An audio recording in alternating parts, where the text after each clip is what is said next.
Fala galera, eu sou o arquiteto Lucas Scaravelli e você está em mais uma aula do Me Explica BIM. Vamos lá? Uma vez que a fase de estudo de viabilidade está aprovada, a gente vai partir para a próxima fase. O que seria essa fase? A fase 2 de anteprojeto. Então notem que o meu input aqui é o meu estudo de viabilidade, tá? Então esse é o meu input. Aqui eu vou trabalhar no meu anteprojeto, né? Então, anteprojeto. E qual que vai ser a minha saída, meu output? Vai ser uma definição arquitetônica. Então, eu vou ter... lembram lá quando a gente estudava na faculdade, partido arquitetônico, programa de necessidades? Então, aqui eu vou aprimorar o meu programa de necessidades, né? Então, lá na primeira fase a gente determinou um quadro de áreas globais e a gente até começou a chegar numa certa compartimentação da nossa edificação, mas a gente chegou num ponto que eu vou ter, por exemplo, X metros quadrados de área de lazer, certo? Eu vou ter X metros quadrados de área privativa, X metros quadrados de área comum e etc. Agora, a gente vai pegar e vai começar a dissecar um programa. Então, por exemplo, eu vou chegar nas áreas de lazer, eu vou começar a definir as minhas áreas de circulação, que é muito importante, principalmente a circulação vertical. Por quê? Dependendo da altura do meu prédio, eu vou mudar o tipo de escada que eu vou utilizar. Aqui eu também vou ter as vagas de estacionamento, tá? Então, basicamente, eu vou ter todas as áreas que vieram do estudo de viabilidade, agora eu vou dissecar elas. Então, na área de lazer, por exemplo, eu vou ter o programa da área de lazer. E hoje, as edificações elas estão cada vez mais pensando nesse bem-estar dos moradores, né? Há vertentes de incorporadoras que gostam de uma área de lazer mais enxuta, mas o que a gente tem visto ultimamente é que as áreas de lazer elas estão sendo muito bem tratadas para que o morador ele possa ter o máximo de conforto possível e o máximo de sociabilidade dentro da própria edificação. Hoje a gente tem, por exemplo, serviços dentro do condomínio, como lavanderia, como mini mercado e outras coisas que estão sendo pensadas para as edificações, né? Outro tipo de serviço também é que alguns condomínios, principalmente os de alto padrão, eles estão usando o salão de festas. O salão de festas já é pensado para operar como se fosse um restaurante. Então, o morador tem a possibilidade de contratar um chefe de algum restaurante ou algum chefe renomado e ele usar as instalações do prédio para fazer um jantar. E para isso eu tenho que pensar nessa área de lazer para que ela possa atender um cozinheiro profissional, para que ele consiga entregar o máximo dele para aquela ocasião. Ainda sobre as áreas comuns e acessos e tudo mais, é nessa hora que a gente começa a pensar na questão de segurança do condomínio, certo? Então, quantas entradas eu vou ter no prédio, por exemplo? Por onde que vai ficar os meus acessos? Eu vou ter subsolo, eu não vou ter? Eu vou ter guarita, eu não vou ter guarita? Como é que vai ficar? Essa minha segurança ela vai ser humanizada, ela vai ser remota? Então, por quê? Porque isso, dependendo do caso, eu preciso de uma sala separada para segurança e outra para guarita, certo? Então, eu não posso ter comunicação entre a guarita e a segurança não humanizada, por exemplo. Comunicação que eu digo, eu não posso permitir que o meu guarda seja rendido. Então, todas essas microsetorização, vamos assim dizer, e a compartimentação, ela começa a acontecer na fase de anteprojeto.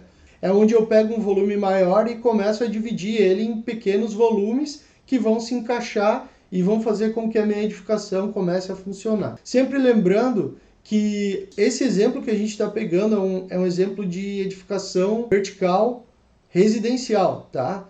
Para edificações comerciais, para edificações hospitalares, isso vai mudar muito em função daquilo que a gente está passando aqui, porque cada edificação ela tem as suas particularidades, né? Então, por exemplo, para uma edificação hospitalar, é nessa fase que eu vou definir todo o fluxo de funcionamento, para uma edificação de hotel também. Então é aqui que eu tenho que a fase de maior trabalho de uma edificação dessa, porque é onde eu vou definir todo o fluxo de funcionamento da minha edificação e toda a operação que depois ela pode estar prejudicada.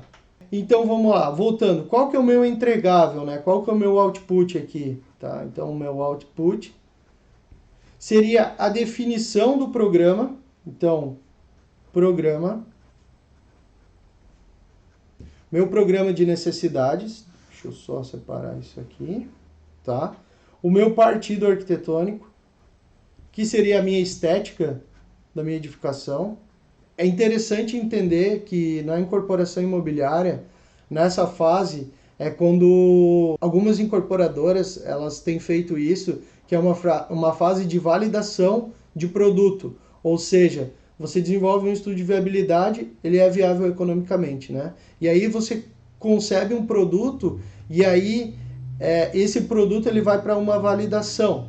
Essa validação ela pode ser interna ou ela pode também ser externa, através de pesquisas de mercado e tudo mais, tá? Então, com isso, a gente está sempre passando por transições, né? Recentemente a gente passou por uma transição muito forte que foi a pandemia, né? Que a gente mudou o modo de agir com algumas coisas. Então, a gente precisa validar algumas coisas para ver se elas são aceitas no mercado ou não, tá? Isso principalmente no mercado de incorporação imobiliária, seja para edificações residenciais ou comerciais. Então, voltando para os entregáveis aqui, o programa de necessidades, e aí eu posso até fazer uma relação do inicial versus o final, ou seja, tinha sido previsto 500 metros quadrados de área de lazer e agora eu cheguei em 480, por exemplo. Por quê? Porque tinha sido previsto uma sala de cinema e agora não faz mais sentido, né? Ou então tinha sido previsto um playground, uma sala de jogos infantil e uma sala de jogos para adolescentes e jovens, e aí resolveu-se fazer tudo na mesma sala. Então, essa maturação do produto, ela está acontecendo aqui, certo? Então tá, o programa, inicial versus final, partido arquitetônico, que seria a estética, né? Seria a cara do meu empreendimento. E aí, do ponto de vista técnico, o que é interessante eu já ter lançado aqui, né? Então é interessante eu já ter lançado salas de sistema. Se eu tenho uma edificação alta, por exemplo, e eu preciso de uma escada pressurizada, é legal eu já ter lançado aonde vai ficar a minha sala de pressurização, se ela vai atrapalhar um fluxo de veículos. É interessante, a partir de uma validação inicial do ciclo do anteprojeto, é interessante eu já ter um pré-lançamento de estruturas. É interessante eu já ter as viabilidades de elétrica, comunicação e hidrossanitário. O que seria isso, né? Então, com a minha concessionária, é ver se a minha rede que está passando aqui, ela já atende a demanda do meu prédio. Se ela não atender, eu vou ter que resolver ou aumentando o transformador do poste ou criando uma subestação dentro da minha edificação. Criar uma subestação dentro da edificação significa que ou eu estou aumentando a minha área comum ou eu estou perdendo algum espaço. Esse espaço pode ser, às vezes, uma vaga, pode ser uma área de lazer. Então, tudo aquilo que eu preciso verificar se atende ou não atende, é interessante já fazer nessa fase, tá? Outra coisa, sobre a validação de comunicação, geralmente é ver com as empresas que fornecem fibra ótica, internet, o que elas fornecem naquela região, tá? E a última, que é a hidrossanitária, que é para verificar se tem rede de esgoto, se vai precisar fazer ampliação de rede de hidráulica e tudo mais. Parte dessa validação aqui pode acontecer também na fase anterior, tá? Como principalmente a hidrossanitária, tá? Então tem cidades que o licenciamento ambiental ele é muito mais ágil se a gente já tiver rede de esgoto, tá? Então tem incorporadoras, por exemplo, que só atuam em terrenos onde há rede de esgoto pela questão da facilitação do processo dos trâmites da licença ambiental. Tem cidades que a licença ambiental demora 2 anos, 3 anos para sair, dependendo do tamanho do empreendimento também, tá? Pré-lançamento de estruturas, viabilidades, pré-lançamento de sistemas. O que seria isso? Depois da validação arquitetônica, é interessante ainda na fase de anteprojeto fazer um pré-lançamento de prumadas, de hidráulica, de elétrica e principalmente dos sistemas de incêndio. Ainda sobre os sistemas de proteção contra incêndio, é interessante já fazer um dimensionamento dos sistemas de incêndio para ver questão de rotas de fuga, enclausuramento e tudo mais, tá? Para que isso fique bem definido para partir para as próximas fases, tá? Então, o meu output aqui, voltando ao nosso output, o que é? Eu vou escrever aqui em cima. Então, é um modelo que vai conter arquitetura, pré-estruturas, pré-sistemas, definição do produto, definição dos sistemas e a definição estética, tá? Do ponto de vista do BIM, o que começa a aparecer agora? Agora eu começo a ter um modelo federado, né? Modelo federado. Primeiro, o que é um modelo federado, né? O modelo federado é um modelo onde a gente tem a sobreposição das disciplinas. Então eu vou ter um modelo onde eu vou sobrepor estruturas, sistemas elétricos, hidráulicos, de prevenção e combate a incêndio, de automação, etc, etc. Eu vou ter também, que é uma parte muito importante do modelo federado, coordenadas, topografia, tá? Então vamos lá. Como é que eu começo esse meu modelo federado, né? Primeiro eu preciso do meu terreno. Terreno georreferenciado. Não se começa um projeto, um anteprojeto de arquitetura sem isso, tá? Por quê? Porque para você enviar o teu modelo para um calculista, fazer um pré-lançamento de estruturas, para o pessoal fazer o pré-lançamento dos sistemas, esse modelo ele já tem que estar com as coordenadas imputadas de maneira correta. Quem faz isso em grandes estruturas geralmente é o BIM Manager, tá? Então o BIM Manager ele vai lá, ele vai passar talvez para um BIM Modeler modelar esse terreno, tá? Que vem a partir de um levantamento topográfico cadastral georreferenciado, tá? Com as curvas de nível, ou com a malha do terreno, ou com nuvens de pontos, tá? Mas o mais importante é que nessa fase é que se defina as coordenadas que vão ser compartilhadas com as demais disciplinas e também que a gente defina qual que vai ser o sistema de compartilhamento de arquivos, tá? Se vai ser usado um CDE, que CDE vai ser usado, como vai ser usado isso. Não é o foco da aula, o foco da nossa aula realmente é falar de projeto, mas é interessante a gente bater um pouco nessa tecla, porque é a partir daqui, do primeiro envio do modelo de arquitetura, é que começa os problemas, tá? Então, se o modelo de arquitetura não tiver com as coordenadas vinculado a um modelo inicial feito em cima do terreno, isso vai dar problema mais para frente, tá? E aí começa a ter IFC que está para um lado e para o outro, e começa a ter níveis que não fecham e tudo mais, tá? Então, é sempre interessante que a arquitetura ela cobre isso da gestão BIM para que envie as coordenadas ou então que envie já um modelo 3D com o terreno já georreferenciado, para que daí comece o processo. E aí a troca de informações, ela fica de uma maneira mais sustentável, tá? Então eu consigo garantir que as minhas informações elas vão ser trocadas de maneira saudável nesse sistema de compartilhamento de informações, vamos assim dizer, né?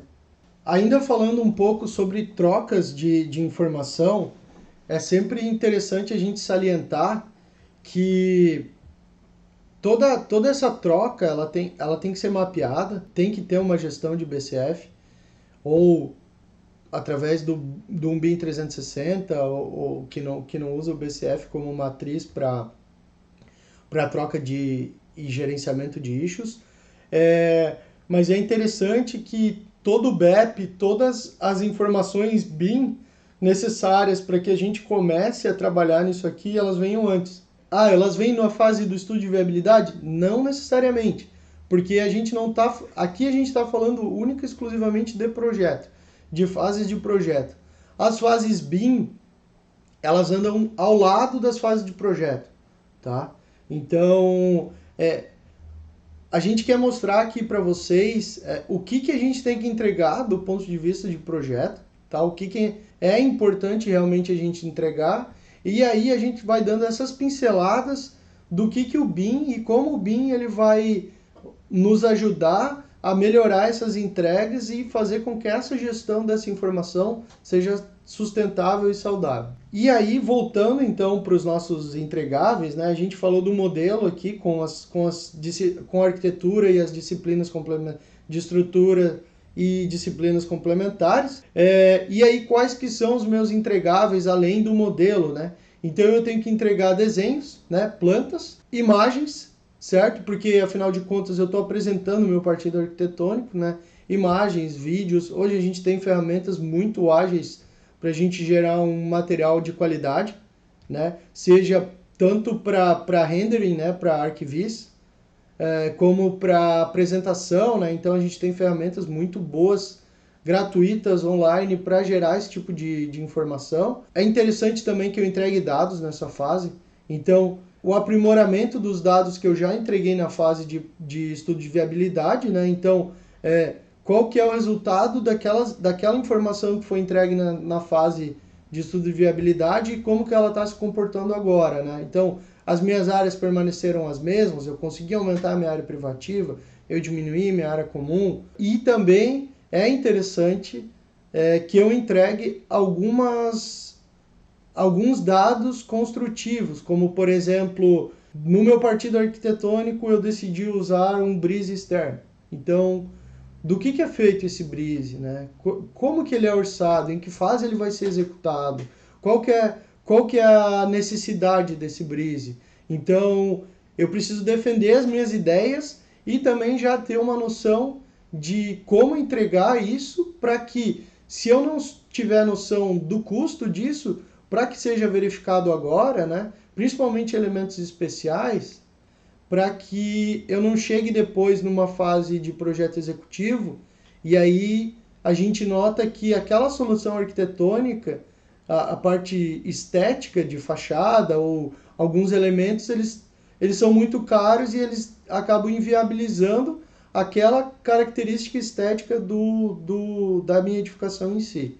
Tá? Então, nessa fase, já é interessante eu começar a trabalhar com orçamentação de obra. Outro ponto importante a se salientar é que hoje a gente tem ferramentas BIM que a gente consegue já integrar uma pré-orçamentação de projeto com o nosso modelo, e dessa maneira eu consigo ver de uma maneira interativa o quanto está custando a minha obra. Então, tirou-se aquele negócio que o orçamento vem depois do projeto pronto. O orçamento ele já é uma subdisciplina que ele já está acontecendo no momento que a gente está tomando as decisões de projeto. Tá?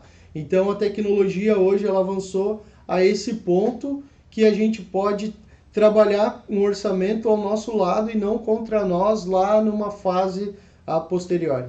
Tá bom?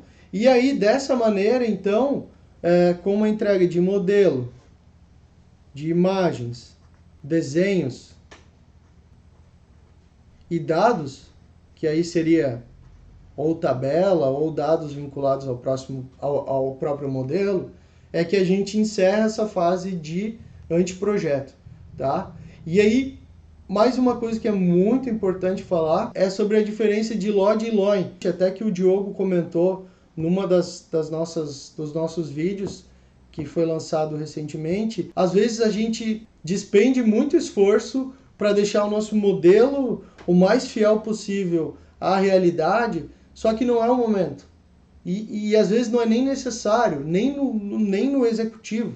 Por quê? Porque eu preciso de informação. Nessa fase eu preciso de muita informação. Seja informação visual ou de dados, tá? Que são os dados que são necessários para que a gente tenha um pré-orçamento dessa edificação como um todo, para novamente ver se essa... E agora, a gente tem um produto que é viável, certo? Mas essa solução estética, essa solução formal, ela é viável? Então, é com a informação que a gente vai trabalhar isso, tá? E não necessariamente com o detalhamento de modelo disso, tá bom? Então, dessa maneira, a gente encerra essa fase extensa de anteprojeto. Então, galera, obrigado por mais essa aula e não se esqueçam de deixar as dúvidas de vocês aqui embaixo nos comentários. Não se esqueçam de dar um like no vídeo, se inscrever no nosso canal e também ativar as notificações, tá bom? Dessa maneira vocês ficam sabendo das nossas próximas aulas e também das novidades do que vem por aí. E se você não sabe como começar o seu projeto de obras verticais, segue a gente lá no Instagram. Lá a gente tem um link para download do nosso template de obras verticais. Valeu, até mais!